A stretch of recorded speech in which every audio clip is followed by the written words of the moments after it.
Merci mbote na bayiba kongomani ba congolais manso ba mesana ko pesa mwana mobali oyo apakolaka mafuta ya mbila mwana mwindu le fou de Fayulu le coordonnateur provincial ya résistance ya Changu Mobimba et ba congolais ba mama ba papa bilenge bandeko na ngai banso bipai zwami bino na ye awa liboso na bino pamba te ko bandana nu makambo oyo etali mabongisami ya ba activité oyo ali nango na kati ya lisanga parti politique na biso eside awa bipai mizwami biso ezali na bureau provincial ya Changu en face à maison communale à Kimbatseki. Vraiment l'ongonia na exécutif provincial Justin Paipai, l'ongonia na le président élu et puis le secrétaire général de Vos Kitoko, y compris balandisa mignon sur ba continuation ya parti. Bande konanga eloko na lingi ko manyola pe koloba na biso e ali boye. Mboka a lire ezali ko kende soki to ali ko tika yango kaka na maboko ba usurpateur, na maboko ya ba menteur, na maboko ya ba kipon. Jusque là lobi to lelo to kolala to lamuki Congo ekomi na maboko ya Paul Kagame.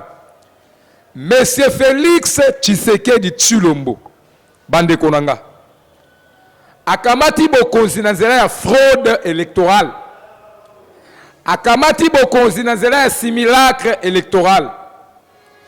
Lelo oyo abomi bakongomani nzala, abomi bakongolais bakozanga mai, bakongolais bazangi lotiliko courant, bakongolais bazangi bawenze ya malonga na bacommune et puis na baprovince banso, bakongolais bazangi banzela oyo koki kokotsa biloko ya kolia social éco stable, bakongolais insécurité bipai banso kulu na koboma bato mabe bango moko ba militaire la police akokotela bato na bandako mabe nyonso wana ezali sous gérance mauvaise gestion ya ndeko Antoine Félix Tshilombo. Deuxième chose, Monsieur Tshilolo ayeli biso situation awa alobi akokomisa Congo allemand d'Afrique, alobi ete akokomisa Congo ba jeune congolais ba koma ba riche, alobi awa ete akosala banzela na 145 territoires projet à Lokuta ya Moibi okino lelo ata province mon côté projet wana ezali réalisé. Aye komemela biso alobi nini opération contre la corruption au sein du Parlement, akamati jila lengeti ya mamekiye kuna na IGF soi-disant IGF. Première mutu ko corrompre batu na Congo mobimba, ye moko Tshilolo. A respecta kane parole na ite. Ya ali wana chaku lobeke makambo akoloba. Ya malonga ya alite ba Congolais. Ndeko Félix Tshilombo ayeli biso awa lobi ete asombeli biso ba bâton de pêche atie yango na maluku na océan tokobanda kolia mbisi tokobanda kokende kobimisa mbisi na toilette wana ndeko Tshilombo wana ngai fou de Fayulu te wana ndeko Tshilolo mais soko taliba mabumu ya ba Congolais kino lelo ata sola mbisi ya lakate tokomona biso kaka ba Congolais ba jeune bakomi bombe Chikata Lotoko. Oulié ba Congolais ba vivre promesse ya ndeko Tshilolo. Réalité. Yango na lona senga ka toujours na pesa ka kulutu na ngai bokechu.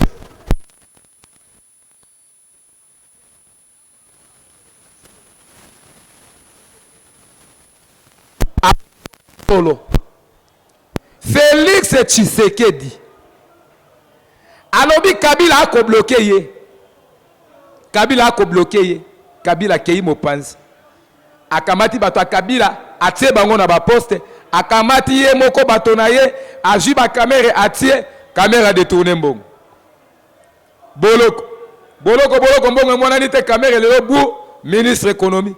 Ministre économie lelo président du parlement. Voilà. Mboka et baby pour incompétence, mauvaise gestion et puis mauvaise gérance. Le Congo n'est pas gouverné, notre pays dans la rue. Par rapport à quoi? À cause des élections tripotées, des élections frauduleuses, les élections simulacres, c'est que M. Tshisekedi Félix a outi ko organiser na mikolo mauti koleka awa na bambula mauti koleka awa. Comment imaginer peuple a même dit sur la simulacre électoral a prêté serment. Alobi a giré na bo solo nyonso ya ko respecter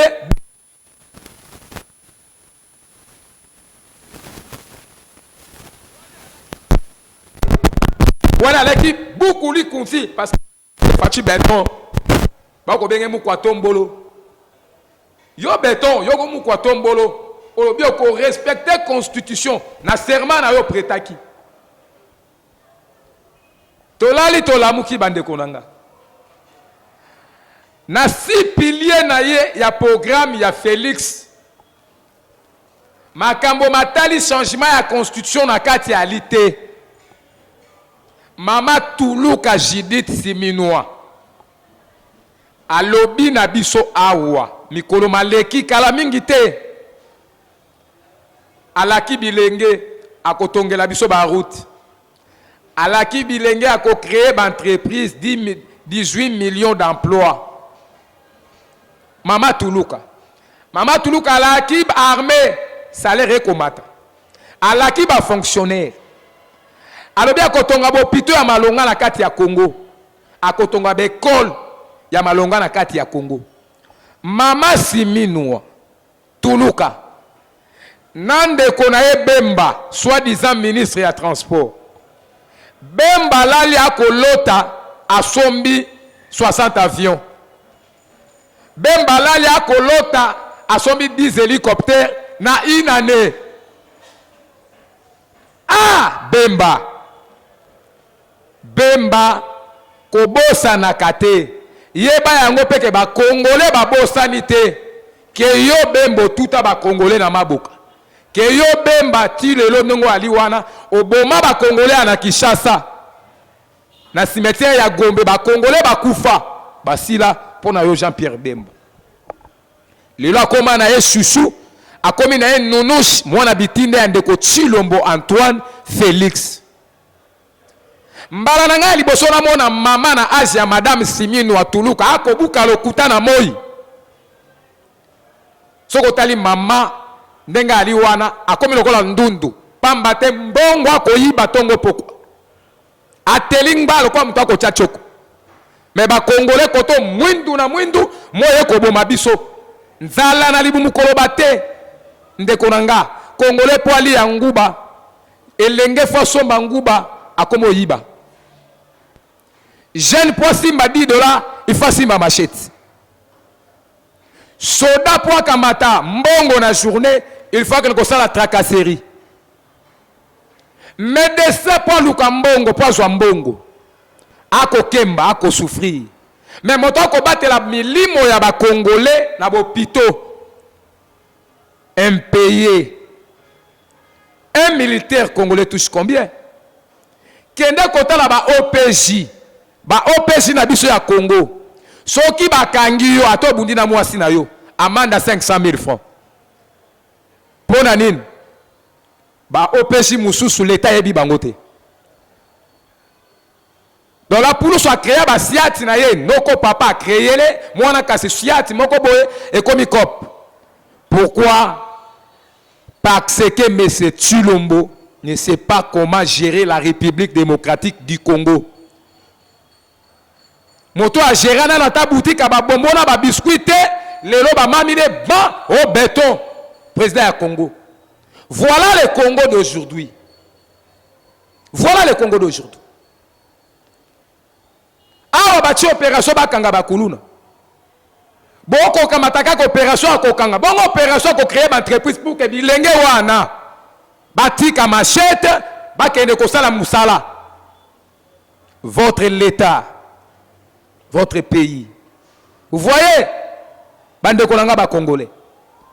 Bayebi kaka kozwa ba décision akokanga bilenge. Bayebi kaka ndenga kozwa ba gaz kotindika la batu ya Fayulu. Wana nde bayebi. Mais pour la kozwaïda ko créer bilenge wana ba entreprise ba usine jeune akamata ka salaire à malonga ba engager ba jeune na entreprise bango bayebi yango te bango bayebi kaka kokanga koyiba kobotola kokotela batu na bandako na ba tracasserie. Voilà. Nakopesa un message très fort. Ba Congolais wana bana wana bakosimba machete. Bana wana bakomi ba shege na balabala partout na Congo. Ba misu bakomi miyibi na nzela. O boko finga boko humilier bango. Félix Aibosa na teke bali ba Congolais. Abosa na teke bazali jeunesse. Yenda bomi jeunesse wana pamba ta bebisi éducation ya bana. Éducation kelasi ya bana bebisi. Pamba te na koyeba te yeso ki azakata na diplôme d'état na yebite wana ngam tunalobi te. Kulutu nga bokechi mutalobaka. Abi ali chilolo ya chilolo. Akosaka biso université na Bruxelles chilelo. Tomona te. Bande konanga. Lelo Félix alali aloti yo constitution ko bloqué. Oh. Ngai moko na fandi boye na ndako ndeko na ngai tango na uti base. Na mituni ngai fude fayulu pena na salani na mboko. Fachi pena lali aliene fufu malili na mboa na makila mboa na 10e mairie. Aloti constitution ko bloqué. Mais outi ko promettre biso awa na serment na ye na prestation serment devant le parlement. Azo tshela biso train. Azo tshela biso ba makambo ebele ye motalobi. O constitution ko bloqué. Na raisonner sous na 2016. O Tshilombo alobaka na Kabila ete constitution et péquicité va créer une entreprise pour que la jeunesse congolaise soit misala. Abi makambo ya ko changer constitution ezate. Mais makambo ezali awa to créer misala pona bana mboka. Makambo ezali awa to créer bopito ya malonga pona bana mboka. Makambo ezali awa to sisa bitumba na est kimie kota na mboka na biso. Makambo ezali to matisa salaire ya ba fonctionnaire. Makambo ezali awa to construire ba route, to pesa peuple mai, to pesa peuple courant. Wana fachi soit disant limbondo na bango. Alobaka na 2016. A reproché Kabila. Mais lelo kaka ye. Na bamba chamine na alaka kolata na opposition tanto alaka na ye. Facha bosa na teka banako ya mikondo wana. Ba papa maso bana oyela na mikondo wana bakufa atadra ya pamba atikala kosomba te IDPS au pouvoir. Il y a des combattants bazo kufa na nzala. Malheur au parti IDPS. Un parti de voleurs, soi-disant, avec leur secrétaire général. Ouazalaki portier à moi Mboka Martin Fayulu à l'époque. Augustin Kabouya. Oh, article 217, faut changer yango. Yango nde moto koloba ete toka mataiteni ya mabele na biso to pesa baba. Papa, maman, tata leki, tata mwasi. Kulutu nanga bokecho akolandanga. Boti ko buka lokuta bato IDPS nande ko Félix. Lelo la kisi mokili mobimba ete IDPS alaki préparer te akokamba mboka oyo. Tuna Kabuya souveraineté ya linini. Elle lokola nga na ali na lopango na ngai. Locataire aye abia sengela ka futa na lopango na ngai. Na pesi porte. Est-ce que lingi koloba ete locataire wana akofuta ngai mbongo ya lopango abotoli nga lopango? Ali locataire. Ali locataire. Ezali pona moment ya moke. Metala lelo. Bako kokakotanga constitution. Or l'article 217 de la Constitution fait allusion. Il y a l'article 69, il y a l'article 69 Zaïrois. Article on est comme Magnola, makambo etali communauté, unité, cohésion, il y a des pays, to lisanga Afrique, mobimba. Ce qui Congo ali na problème, et sengeli mangomba mosuba ya kokate la biso likambo. elingi koloba te ke toko kamata mabele ya biso topesa kuna. Non. Elingi koloba bongo te. Article 219 ya constitution et ali kopekisa ndeko Tshilombo a révisé ata article moko ya constitution te, même pas pour toucher constitution. Si le pays est dans l'état de crise, état de guerre, état d'urgence, on ne peut pas toucher même un article constitutionnel ou faire la révision. Et puis qui c'est ndeko Tshilombo? Tous en état de siège. Banda batia état de siège. Vous savez combien de nos mamans, de nos papas, bandeko na biso, bilenge maso, obako sila na est. Aujourd'hui, il y a plus de 120 localités et 4 territoires sous-occupés, sous contrôle. Il y a M. Nanga, na M. Kagame. Article 214. Et l'obinin. Ni échange, ni injonction, ni kokamata moko ya territoire ya mboka na biso. Kopesa yango bapaya. Sans que peuple aleka na nzela ya voie ya référendum, c'est-à-dire kondima. Quoi l'article 214 de la Constitution? Moto koloba na biso. Ce que l'obtunela ngai M. Tshilombo Tshisekedi Félix. Après sa biso ata article moko ya Constitution. Oyo ekopekisa ye abotola 120 localités et 4 territoires. Oyo rebelle abotoli biso. Après sa biso ata article moko. Après sa biso ba Congolais ndeko Tshilolo. Article moko. Oyo ezali kopekisa biloko ekita na wenze. Oyo ezali kopekisa dollar ekita. Et alite. Okomona ete bandeko oyo. Bakamati mboka ete pour que basakana na mboka oyo. A bien changé constitution. Akamata alongo l'élection présidentielle nanzela na yo peuple. République démocratique balongo la démocratique. La démocratie elongwa. Bakamata élection présidentielle. Et comme à cause de l'Assemblée nationale, les députés vont voter le président de la République. Alors, on a besoin de la 3e République, on a besoin de la 4e République. Alors, il y a une assemblée provinciale. Il y a un nommé gouverneur. Ndeko Félix Tshilombo. Ndeko Félix Tshilombo. Alingi, ce qui a bongo la constitution, a joué 3e mandat. Là où on définit le mandat du président de la République et son gouvernement, sur l'article 220 de la Constitution. À Longola, on a 5 ans. À Bongola, comme ça, on a 7 ans. Comme ça, tant que tu as ma ponomi, aïba ma ponomi. Abandonner un mandat à 7 ans, Constitution, un mandat, une fois renouvelable. À Kobaksa, sous mandat 7 ans et ça dit 14 ans. Plus de 10 ans passés, ça fait 24 ans. Peuple. Tango ko kande ko Tshilolo koloba makambo oyo esengelo kamata kitala o tchele longi na yo tali longi na ono ndenge nuni. Siko soki to kamati 14 ans o Tshilolo koluka kozo. Na 10 ans passés, ndeko nange longi ko mo ndenge nini. Na 5 ans longi ko nuna. Toko koma ba mpaka pe to kufi. Tshisekedi Félix ali na posé à comme ça Congo royaume. Royaume. Yango wana tolobi boye mama, papa, yaya, kulutu leki, tata mwasi, tata leki. Ba mama bo ali na diaspora. Ba papa bozwami na diaspora na ba pays o ali libanda. Ba Congolo bozwami na ba province. Bozwami na mekina mokili mobimba. Nga on ali koloba fou de Fayulu. Na koloba na maya miso ekotanganga.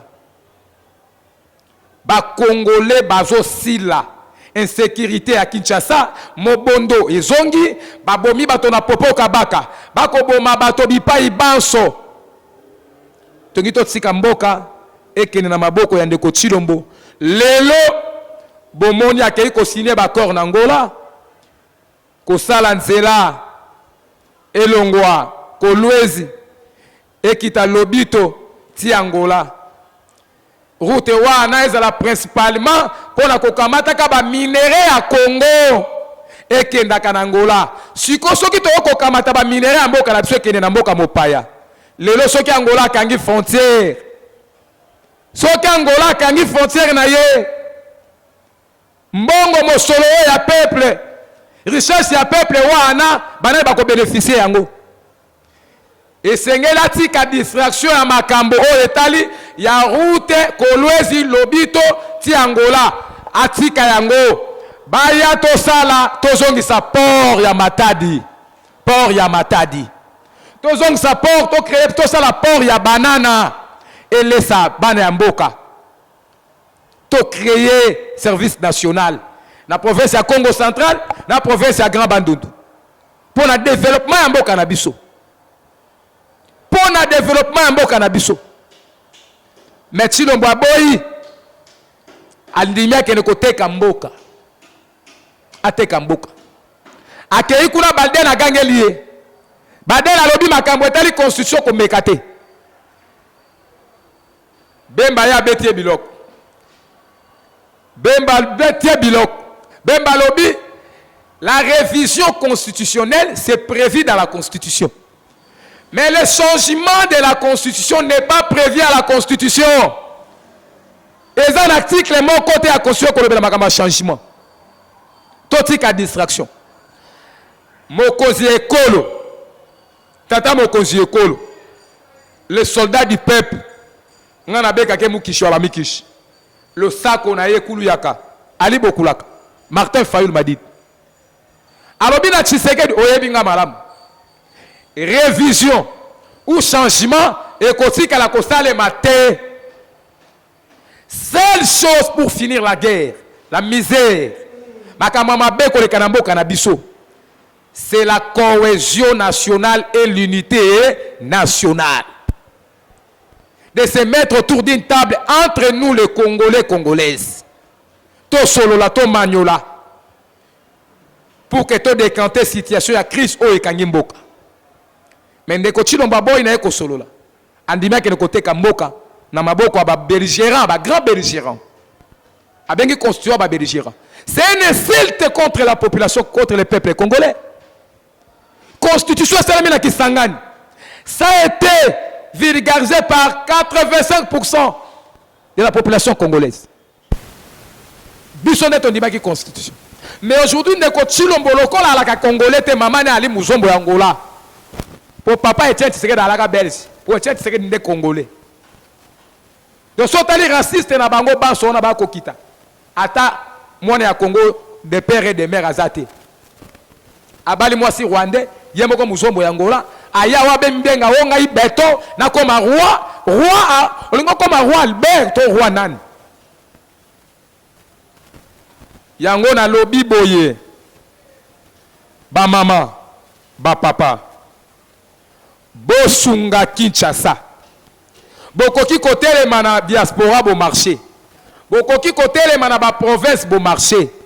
Mais la base de tout et la base des institutions c'est la capitale, c'est Kinshasa. C'est la capitale est Kwei. Makambonio se changer et puis solution ko zoma na ba province. Changu ezali poumon ya Congo. To boma ba Rwandais na Changu. To peksa ba Rwandais ba botola mboka na Changu. En tant que coordonnateur provincial à résistance à Changu, na salibino appel bosunga résistance ya Changu. Bocha biso maboko, to ali na ba activité mikolo ezali koya ebele liboso bureau na biso awa. Oali na Congo, oali na Liseti, ozali na Biki, ozali na papier. Ozali na Calebas, ozali na 100 francs, 200 francs, $10, $5, au mas ozali na yango mama papa.